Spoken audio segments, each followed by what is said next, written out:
قرآن پاک تو سر چشمہ ہدایت ہے، ہر چیز کی رہنمائی ہمیں قرآن کریم سے ملتی ہے۔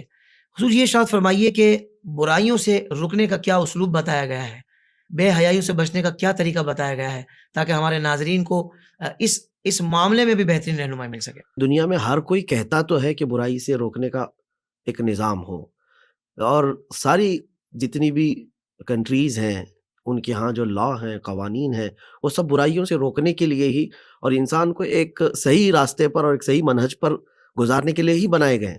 کوئی بھی ملک بغیر قانون کے تو ہے نہیں، بالکل ٹھیک۔ لیکن اس کے باوجود برائیاں تو چل رہی ہیں، بے حیائیاں بھی ویسی ہی ہیں۔ تو پریکٹیکلی جو برائیوں سے روکنے کا نظام ہے، میرے اعتبار سے میں اگر آپ کو بتاؤں تو صرف قرآن پاک کا نظام ہے۔ واہ واہ واہ واہ۔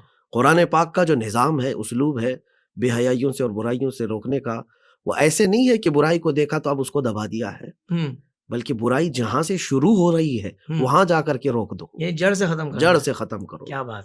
اب دیکھیں، زنا ہر دور میں ایک برائی سمجھی جاتی ہے، آج بھی ہے، اگرچہ اس کو الگ الگ انداز سے لوگ تعارف کروا رہے ہوں، لیکن جو عقل سلیم رکھنے والا طبقہ ہے وہ زنا کو بے حیائی اور برائی ہی جانتا ہے۔ صحیح۔ تو اب یہ زنا سے روکنے کے لیے سزائیں تو ہیں، حدود ہے، یہ سب بات کی چیزیں ہیں، ہو گیا تو اب اس کے اوپر کیا کرنا ہے وہ الگ ہے۔ لیکن قرآن پاک میں رب تعالیٰ نے اس سے روکنے کے لیے کیا فرمایا؟ قل للمؤمنین یغضوا من ابصارہم۔ واہ واہ۔ محبوب آپ فرما دیں مومنوں سے کہ اپنی آنکھیں نیچی رکھو۔ شروع یہاں سے ہوتی ہے یہ چیز، بے حیائی اور برائی جو شروع ہوتی ہے یہ خاص طور پر شہوت کی، تو وہ آنکھوں کی ابتدا ہے۔ اور ایسا نہیں کہ مردوں کو صرف کہا گیا ہے، عورتوں کو بھی کہا گیا ہے، عورتوں کو پلس تھوڑا سا کہا گیا ہے، یعنی نگاہیں نیچی رکھو، اپنی شرمگاہوں کی حفاظت کرو۔ ساتھ میں یہ بھی کہا گیا ہے وَلَا يُبْدِينَ زِينَتَهُنَّ، اپنی زینت کا اظہار بھی نہ کریں۔ صحیح۔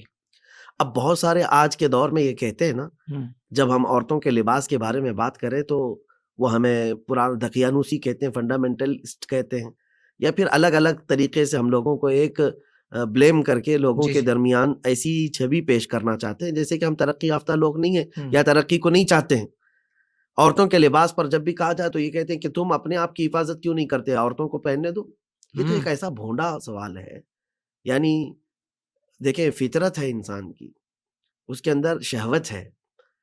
اگر کسی بھی جانور کے سامنے گوشت کھلا رکھے اور پھر وہ جانور کو کہا جائے کہ منہ نہیں ڈالنا، منہ نہیں ڈالنا، تو آپ نے گوشت کو بند کیوں نہیں کر دیا؟ واہ واہ واہ۔ حفاظت کا طریقہ تو آپ کے پاس بھی ہے۔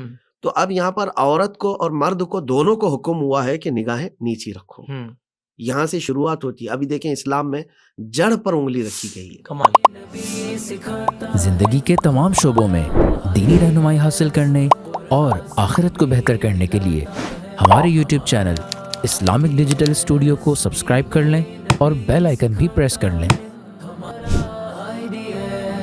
قرآن سے بھی ملاتا ہے ہمارا